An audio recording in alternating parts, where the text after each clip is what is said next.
King Leopold II of Belgium ruled from 1865 to 1909, but he's especially notorious for his personal rule over the Congo Free State from 1885 to 1908.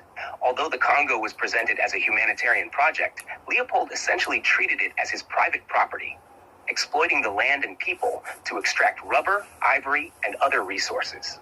His administration of the Congo was brutal. He imposed forced labor and harsh quotas, with punishments like amputations for those who didn't meet them. This led to the deaths of an estimated 10 million Congolese people due to violence, starvation, and disease. The horrific conditions eventually sparked international outrage, leading Belgium to take control of the Congo in 1908, ending Leopold's personal rule. His legacy is deeply controversial, especially as more people have become aware of the atrocities committed under his rule. Many historians and scholars do consider King Leopold II's actions in the Congo to amount to genocide. His rule was marked by extreme brutality and exploitation, with forced labor, violence, and harsh punishments leading to millions of deaths among the Congolese people. This period saw mass suffering through widespread killings, starvation, mutilations, and epidemics, all stemming from his desire to maximize profits from the region's resources, especially rubber. Although the term genocide wasn't coined until after Leopold's time, the sheer scale of human loss and the deliberate, systematic nature of his exploitation have led many to categorize it as such. The atrocities of his reign are now widely recognized as one of the most horrific examples of colonial violence. Under King Leopold II's rule of the Congo Free State, an estimated 10 million Congolese people died. His administration was marked by extreme brutality, forced labor, exploitation of natural resources, and severe punishments, especially in rubber production. This dark period, lasting from the late 1880s to 1908, led to a massive humanitarian crisis, and eventually international outrage forced the Belgian government to take control away from Leopold in 1908. King Leopold II treated the Congo Free State as his personal property rather than a colony belonging to Belgium. He secured the land at the Berlin Conference in 1884 under the guise of bringing civilization and ending the slave trade. But his true aim was personal profit. He exploited Congo's vast natural resources, mainly rubber and ivory, and set up a system where brutal quotas and forced labor were imposed on the Congolese people to maximize his wealth. This personal ownership allowed him to operate outside standard colonial oversight, enabling him to carry out widespread abuses largely unchecked until international pressure finally forced Belgium to take control of the Congo in 1908. After international outrage over the atrocities in the Congo, Leopold II was forced to cede control of the Congo Free State to the Belgian government in 1908. The Belgian parliament took over the territory, renaming it the Belgian Congo. Leopold was never prosecuted for his actions, and he remained the King of Belgium until his death in 1909. Despite the massive human suffering during his reign in the Congo, Leopold was largely protected from accountability during his lifetime. He died just a year after he lost control of the Congo, and his legacy remains deeply controversial due to the exploitation and genocide that occurred under his rule. The Berlin Conference, held from 1884 to 1885, was a meeting of European powers to divide Africa among themselves without considering the indigenous peoples or the existing nations. Leopold II used this opportunity to secure control over the Congo, claiming it as his own private domain, which became known as the Congo Free State. Although the conference's official goal was to regulate European colonization and trade in Africa, Leopold's acquisition of the Congo was done under the pretense of humanitarian efforts, like ending the slave trade and bringing civilization to the region. However, as we know, his reign was marked by brutal exploitation and atrocities that caused the deaths of millions of Congolese people. Reparations were never officially given to the Congolese people for the atrocities committed under King Leopold II's rule. While the Belgian government took control of the Congo in 1908 and ended Leopold's personal rule, the damage done during that time was immense. The Belgian state did not offer reparations or an official apology for the genocide and exploitation until much later. It wasn't until the 21st century that Belgium began to publicly confront its colonial history. In 2020, King Philippe of Belgium expressed regret for the country's colonial past, including the crimes committed during Leopold's rule. However, this was not a formal apology, and no reparations were provided to the Congolese people. The conversation about reparations remains a contentious issue, with some advocating for Belgium to take further responsibility for the long-lasting impact of colonialism. The Congolese people continue to face many challenges today, despite some progress in certain areas. The Democratic Republic of the Congo, DRC, once the Belgian Congo, is one of the most resource-rich countries in the world, but has struggled with political instability, corruption, armed conflict, and widespread poverty. The legacy of colonialism, especially the brutal exploitation under King Leopold II, still has lasting effects on the country's development. The DRC has been plagued by armed conflict for decades, particularly in the eastern regions, where militias and rebel groups fight for control over resources like minerals, which are crucial to the global economy. These conflicts have led to millions of deaths, displacement, and ongoing human rights violations. Economically, the country remains one of the poorest in the world despite its mineral wealth. Many Congolese live in poverty, and access to healthcare, education, and infrastructure is limited, particularly in rural areas. However, there are ongoing efforts for development, including foreign aid, investment in infrastructure, and initiatives to strengthen the country's government and institutions. The DRC has made strides in democratic processes, with elections held regularly, though these are often marred by controversy and challenges related to fairness and transparency. The country is slowly rebuilding, but the path to stability and prosperity remains difficult. The Congolese people, however, are resilient, and many work tirelessly for a better future despite the ongoing hardships. Belgium is no longer directly exploiting the Congo in the way it did during the colonial era, but the legacy of exploitation is still felt, and some economic practices continue to raise concerns. After Belgium took control of the Congo from King Leopold II in 1908, it remained a Belgian colony until the country gained independence in 1960. Since then, Belgium has no longer had direct political control, but Belgian companies have been involved in the extraction of Congo's natural resources, especially minerals like cobalt, copper, and diamonds, which are vital to global industries.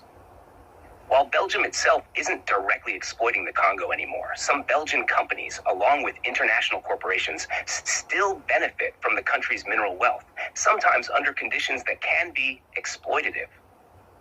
There are ongoing concerns about labor practices, human rights violations, and environmental damage related to the mining sector in the DRC. Many of the people involved in mining work in dangerous and poorly paid conditions, and the profits often flow out of the country rather than contributing to local development. Moreover, there are still debates around whether Belgium should take further responsibility for its colonial past, including through reparations, a fuller acknowledgement of its role in the Congo's history, and support for development efforts in the country. The economic ties between Belgium and the DRC remain strong, but it's a complex relationship marked by both historical responsibility and modern economic interests. The current president of the Democratic Republic of the Congo, DRC, is Félix Tshisekedi. He has been in office since January 2019, after winning the presidential election held in December 2018. Tshisekedi is the son of Etienne Tshisekedi, a prominent opposition leader in the DRC. His presidency marked a significant moment in the country's history, as it was the first peaceful transfer of power since the DRC's independence from Belgium in 1960. However, his time in office has been marked by challenges such as political tension, armed conflict, and economic difficulties, especially in the eastern regions of the country. The Democratic Republic of the Congo, DRC, is officially a democracy, but in practice, it faces significant challenges in terms of political stability, governance, and rule of law. The DRC holds regular elections, including presidential and parliamentary elections. But these elections have often been marred by controversy, allegations of fraud, and concerns over fairness and transparency. For example, the 2018 presidential election, which led to Félix Tshisekedi's victory, faced accusations of vote manipulation and irregularities, though it was hailed as a peaceful transfer of power after decades of unrest. Despite its democratic framework, the DRC struggles with weak institutions, corruption, and political repression. The country's vast size and diverse population, coupled with ongoing armed conflicts in certain regions, make it difficult to establish strong governance throughout the entire country.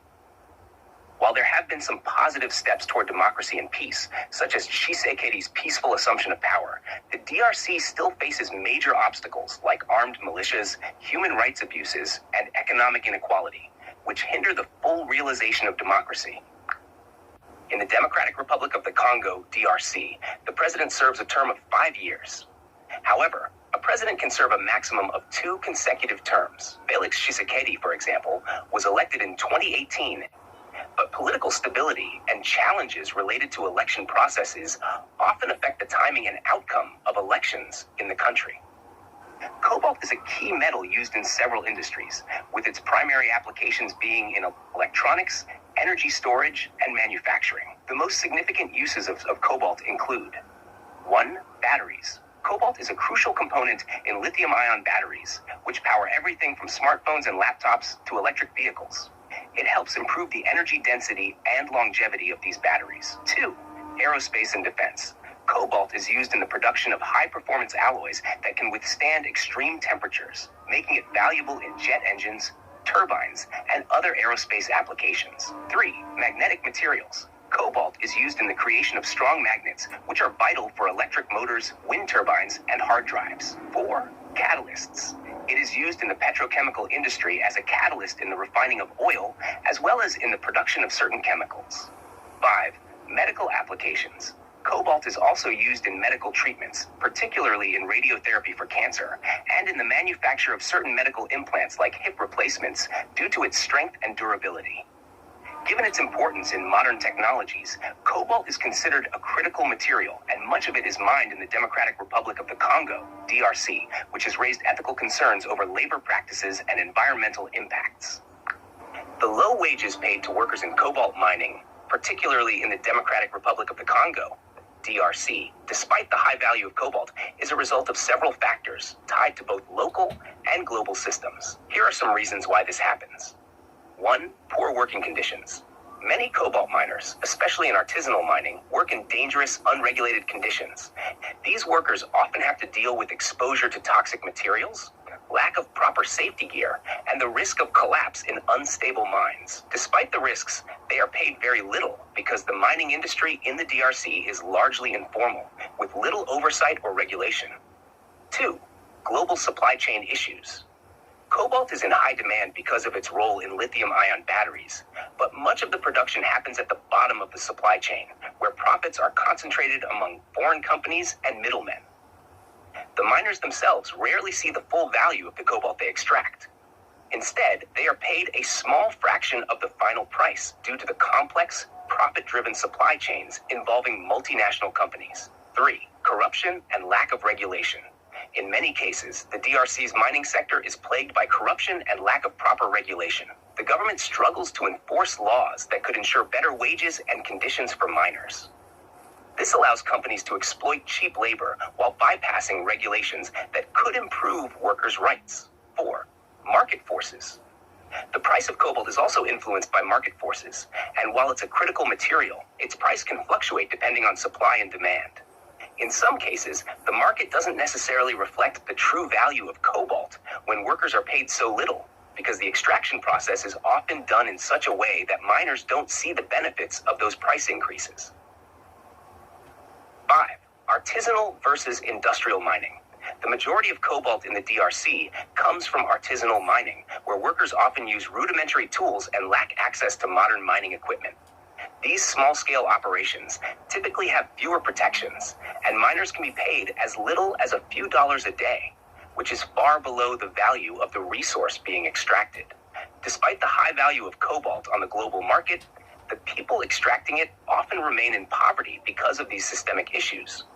And improving the situation will require both local and international efforts to address working conditions, labor rights, and fair trade practices. Unfortunately, the people in the Democratic Republic of the Congo, DRC, continue to face significant exploitation, especially in the mining sector. While the country is rich in valuable resources like cobalt, copper, and gold, the wealth generated from these minerals doesn't translate into prosperity for many Congolese people.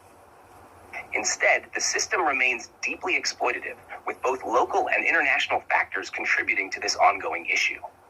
Many workers, especially in artisanal and small-scale mining, endure dangerous conditions, long hours, and low wages. This exploitation is driven by a combination of weak governance, corruption, and the global demand for resources that benefits multinational companies while leaving local communities with little to no financial gain. Moreover, the mining areas are often controlled by armed groups or corrupt officials, which further complicates efforts to improve working conditions or ensure fair wages. The people working in these mines often face human rights abuses, and the lack of regulations or enforcement means that they receive minimal protection from exploitation. While international organizations and some companies have made efforts to address these issues through ethical sourcing initiatives and better supply chain transparency, real change requires a more substantial overhaul of both local governance and global trade practices. The Congolese people remain caught in a cycle of poverty despite the immense wealth extracted from their land. Addressing the exploitation of the Congolese people in the mining sector, particularly in cobalt extraction, requires a multifaceted approach that tackles both local and global issues. Here are some potential steps to remedy the situation. 1. Improving governance and accountability. Strengthening the rule of law in the DRC is crucial. This means improving governance, tackling corruption, and enforcing labor laws that protect workers' rights. The government must hold companies and individuals accountable for exploiting workers, and it should ensure that the wealth generated from resources is used to improve the country's infrastructure, healthcare, and education. 2. Supporting fair trade and ethical mining practices. There is a growing push for companies to source minerals ethically, ensuring that the workers who extract cobalt are paid fairly and work in safe conditions. Global corporations that rely on Congo's minerals, such as those in the electronics and electric vehicle industries, should commit to transparency in their supply chains. By investing in fair trade initiatives, companies can help ensure that profits are more equitably shared with local workers. 3. Empowering local communities. Local communities need more support to gain control over their own resources. This could involve initiatives that help communities form cooperatives or organizations that can negotiate better wages and working conditions, and provide training and education in sustainable mining practices. Empowering local communities can help reduce dependence on exploitative middlemen and companies. 4. Corporate social responsibility, CSR. International companies that profit from Congo's resources must take responsibility for the impact of their operations on local populations. By adopting strong CSR policies, companies can contribute to infrastructure development, worker welfare, and environmental protection. This would require companies to invest in local communities, ensure workers are paid fair wages, and prevent harmful labor practices. 5. Improving worker safety. Many artisanal miners work in unsafe conditions, often using rudimentary tools without proper safety measures. Governments, NGOs, and companies should work together to improve working conditions, provide training, and ensure that miners have access to safety equipment. Encouraging the use of more sustainable, safer mining techniques would help reduce the physical risks to workers. 6. International advocacy and pressure. Global civil society, including NGOs, human rights organizations, and consumers, must continue to pressure companies and governments to do better. Advocacy can raise awareness of human rights abuses, push for legislation that holds companies accountable, and encourage consumer choices that favor ethically sourced products. 7. Diversification of the Congolese economy. The DRC is heavily dependent on its mineral wealth, but the economy needs to diversify to reduce its reliance on a single resource. Investments in other sectors like agriculture, manufacturing, and technology could provide more sustainable sources of income for the population and reduce the economic pressure that drives exploitation in the mining sector. 8. Reparations and support for long-term development. While reparations might be a complicated issue, there should be a focus on long-term support for the Congolese people to undo the damage done by colonial exploitation. This could take the form of international aid, debt relief, or investments in education, healthcare, and infrastructure to improve the quality of life for the Congolese population. Ultimately, ending the exploitation of the Congolese people requires a combination of systemic changes, international cooperation, and grassroots movements to ensure that both the DRC's resources and its people are treated with fairness and respect. The global demand for resources like cobalt must be matched by an equally strong commitment to human rights and ethical practices. If you enjoyed the video, kindly hit that subscribe bell and give it a like. It really helps the channel grow. Thank you.